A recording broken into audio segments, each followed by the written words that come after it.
Hey guys, it's Amy at Zoe back, and I'm gonna do my August book haul part 2. So, as I said, I bought a lot of books this month, and that's just the way it is. So I had bought, I think, 13 earlier in the month, and we have another 14 here. So, yeah, I did a little damage. But all these are books that I've recently seen on other people's channels, and as I said, I got click happy, and a lot of these didn't show up until just near the end of the month. And I still think I have a couple that are outstanding that didn't show up before the end of August, so they'll be in my September. But I am trying to do better about thinking, do I really need that book right now? Because again, I did buy some books that I don't know when I'm going to get to them. So I'm trying to be a little bit more conscious of that, but that doesn't mean I stop. Anyway, so I'm not really apologizing for this. I'm just saying I have a lot of books. So... and I have to rearrange my bookcases again. Darn it. Anyway, so I'm gonna do first the books that I got 3 books that I bought off of Marketplace, and the first one is Lena Devaney's 7 Lives and One Great Love: Memoirs of a Cat. So this is translated from the Greek, and oh, I cannot say that translator, Constantine something. Anyway, I saw this on somebody's channel, and I don't remember who. I did not make any notes this month. It was horrible. I just bought things offline after I watched them. But this is I think I saw this for somebody reading for Women in Translation week that we just finished up, and I didn't get here on time. So this sounds really funny. It's from the perspective of the cat and this woman that he on his 7th life he decides to meet up with this, or change his, his next life. He goes to another person to take care of them, and this woman is not into cats, and I guess she's a writer, and so she has her own life and blah, blah, blah, and cats are just not part of it. So I'm not sure how this is gonna go, but I read like the first paragraph just to see how it was, and it was so funny. So I'm looking forward to this because it's definitely it's the cat's voice. But it's funny. So anyway, but I bought that. Another one I bought because of Women in Translation was The Door by Maga Zabo? I don't remember how to say that. This one is translated from the Hungarian by Len Rix. And I heard about this on several people's channels, but I don't know a whole lot. I just know it's someone's living near, I thought it was, no, I'm not, is it this fiction? I don't even know now. I'm getting so confused. I bought this because it has to do with the, cleaning lady and how she disrupts. I think this was like semi-autobiography or so, or it's, it's a little fictionalized, but not really. I don't know. Maybe you guys can remind me. I don't remember now, and I don't want to know. I want to go into this. I don't like to read too much into it, but it sounds like it's actually... it's a relationship between 2 women. So I don't know, how, because they're so different. But I don't, wow, I do not remember how much it's supposed to be real. I don't know. But anyway, it sounds really good. I don't care. I want to read it. And then I got Before I Burn by, got Hellevåg. I don't know how you say that. This was translated from the Norwegian by Don Bartlett. All I remember is that a pyromaniac is running rampant in the 1970s in rural Norway, and I think it has to do with the aftermath of finding out who actually did it, and that family having to deal with that. So I don't know much else besides that. This is a book I have been looking for in used bookstores for probably about 6 to 8 months. I don't remember who I first saw this about or read about it somewhere. And I've been looking for it, and there's never any copies, so I had to finally buy this online. So that's why I bought it off of Marketplace. And then I bought some books off of Book Depository because it's fun to get different copies. And I seem to be buying a lot of these vintage copies of books. I think I've decided that I have a new entertainment system or TV stand out in my living room. And I think I might be moving these out there because they have these pretty red spines, and it's black, so the red will look really nice on them. Anyway, I don't know. I think that's probably why I keep collecting them, because I need to move them so that there's more space in here. Anyway, so the first one I got is A Town Like Alice by Neville Shute. I just read On the Beach earlier in August, and I was like, I know I read this back in, I don't know, it was a long time ago, because I think this came out in the 50s. I don't remember now. It's not saying here right now, but I know, 40s or 50s, I don't remember. But I read it back in, over a decade ago. I don't remember. My friend had the book, and I borrowed it from her. So I've never owned a copy. So I thought I wanted to reread it again. I remember it was really good. It's been so long since I read it that I don't know a whole lot about it. I know it has to do with, I think, a woman who is in Malaysia when Japanese invade during World War II, and I think there's some kind of I thought there was like a march. They're moving the prisoners, and it's really horrific. And that's about all I remember. So I do want to read this pretty soon, because On the Beach is definitely one of my favorite reads of this year so far. So I do want to get to that. I also got a copy of Midnight's Children by, I don't know how to say this guy's name, Salman Rushdie. I don't know if I've heard for sure how to say that. Anyway, this one, I don't know a huge amount, but I just saw this on, I think Sophie Carlon was raving about this. This is one of her favorite books. And I just bought it, and I'm like, oh yay, so now I get to read it. So I know it's like The Stroke of Midnight, something with India's independence. Certain children are born, and then they have some kind of telepathic powers. And that's about all I know. I don't know anything else. I'm actually going into this pretty blind. That premise sounded interesting, so I picked it up. And I know a lot of people like this book, so again, I wanted to try. And then I picked up a book that I think I might have owned.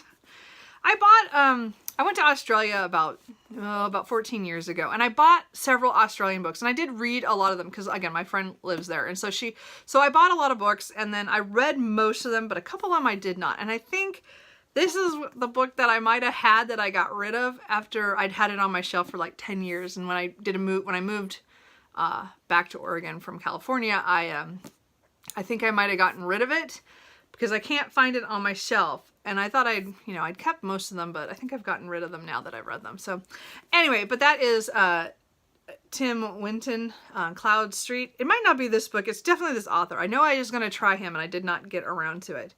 But I thought this was the one that I might have picked up. And it has to do with a family that lives in the broken down part of town. And I think I keep thinking something happens that, or maybe it's two families that come together and have to live in the same house or something weird. So I don't know. As I said, it's considered one of his good ones. And I know he has a couple other new books out, because this is, I think, back from 91. So, but I wanted to try him. As I said, I had a book of his, and I don't remember which one it was for sure. And I don't think I ever read it. So, but I keep thinking this was the one. So I decided to buy it again, or at least get one of his books and try it again. And then I don't know what I was thinking one day when I was being click happy, and I bought Vanity Fair by William Thatcher. I don't know why. Or Thackeray, sorry. My brain just... Sorry. Sorry, Thackeray. Again, this is a classic about Becky Sharp and her kind of rise and fall, I think. I don't know. I don't know enough about this. This is one of those books that in college, it was one of the options of some of the books you could have read in one of my classes, and I did not pick this one. I think I picked Clarissa by... I don't want to blank out. I don't remember now. Anyway, I picked one of the other books, I think. And so I did not read this, or that our class didn't read this one. The other class that was kind of like ours did. My friend read it instead of me. So I don't know. But it's one of those books that's, I don't know why, but it's one of those books that I've thought about that I probably should read because, again, it's one of those mainstays that I've never got around to. So I thought if I got a copy, I have a chance of reading that, I guess. And then I have a few more here from Amazon. So I picked up Soviet Milk by Nora Extina. I don't know how to say that last name. Sorry. This is translated from the Latvian by Marguerite Galatis. I'm not quite sure how to say that name. Anyway, but I know this has to do with during Soviet rule and how they were controlling what people did and like what kind of job. I think she wanted to be a doctor, and then the state made her decide to go to certain places and do certain things. So, and I think it's like, you know, I've just heard a lot of people who bought this and read this and like this, but I don't actually know a whole lot about what it is. So, again, I bought it for one of the readathons, you know, all the translation stuff. And again, I've picked up so many ideas from those. So that's another one. I also picked up Storm of Steel by Ernest Jugner. I think that's how you say his name. This is translated from the German, I'm pretty sure, by Michael Hoffman. And this has to do with a World War I combat memoir, or, you know, yeah. So I had never heard of this until just recently. I'm trying to think. I think on Jessica Reed's things.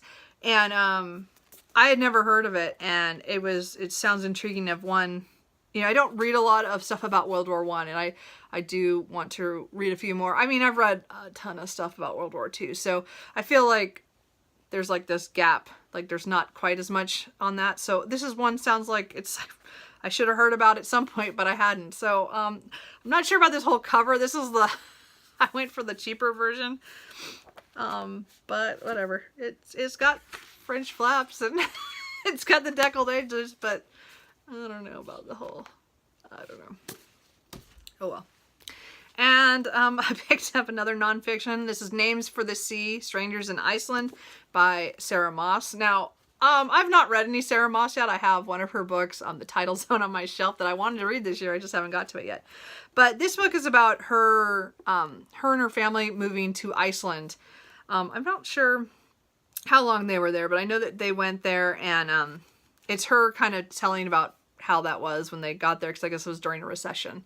And then the things that she learned and people she met and stuff. So I don't know, it sounded kind of interesting. I saw a couple other people talk about this recently, either in their going to be reading or had just read. So I thought, oh, I'll just give it a shot. It's nonfiction. Nonfiction November's coming. I have quite a stack. There's no women read at all, but there's another one. And then I got the second one from Nicholas Eames. This is the follow-up from Kings of the Wild. I mean, this is technically kind of a companion, but I guess this series doesn't have, I thought he might have a series name, but I haven't seen one yet. But anyway, so Kings of the Wild was just a hilarious, fun ride about these older guys who used to be mercenaries, and then 20 years later, they get the band back together to go and rescue one of their daughters, which is Bloody Rose. She got herself caught up in a siege, and then they go to rescue her. It was a great book. I love that book from last year. It's one of my favorites from last year. So I've been looking forward to this second book forever. We just got this. It just came out this last week. So I'm really looking forward to this. I don't know what it's really about. I know that somebody is joining the band, because mercenaries are kind of like they're rock stars in this fantasy world. So they're the ones everybody is screaming about and wanting to see, and they're out doing out killing monsters and things out in the wild, in the Heart Wild.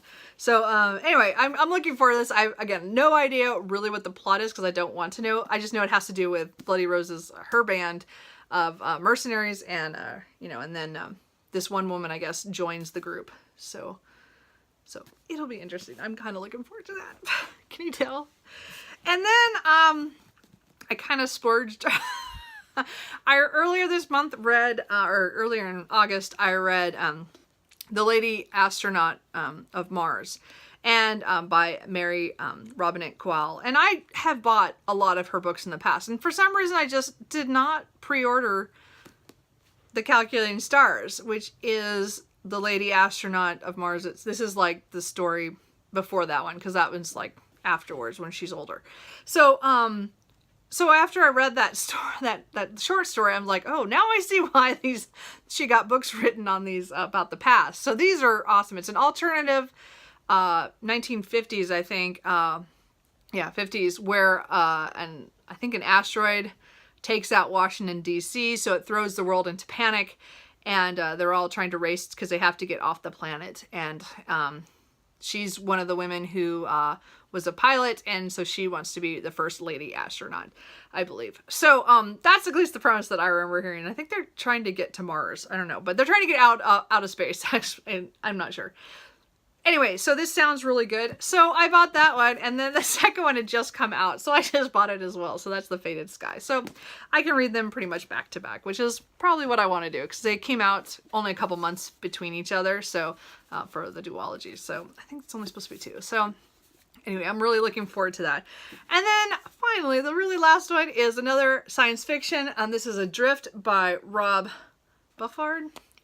And I've been staring at this since right before it came out. I saw other people talk about it and stuff. And it has to do with like a luxury hotel out in space, and something happens. These people, I think, go out on like a little tour thing, and then suddenly somebody comes and destroys the hotel and destroys the station. So now these people are stranded out in space in this tourist shuttle. So I'm not sure how this is gonna go. It sounds really interesting.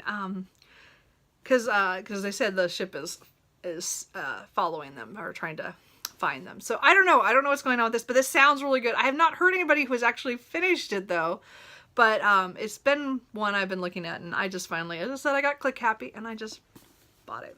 So I'm not picking up all these books because they're all over the place. And anyway, so August was a good month for books. I think I got a lot of great stuff. I really want to read them all, and I only have so much time because I have to work. Anyway, so have you guys read any of these books? Are any of these you think I should focus on earlier than others? Anything that you really, really liked, I really want to know. So I will talk to you guys later. Bye.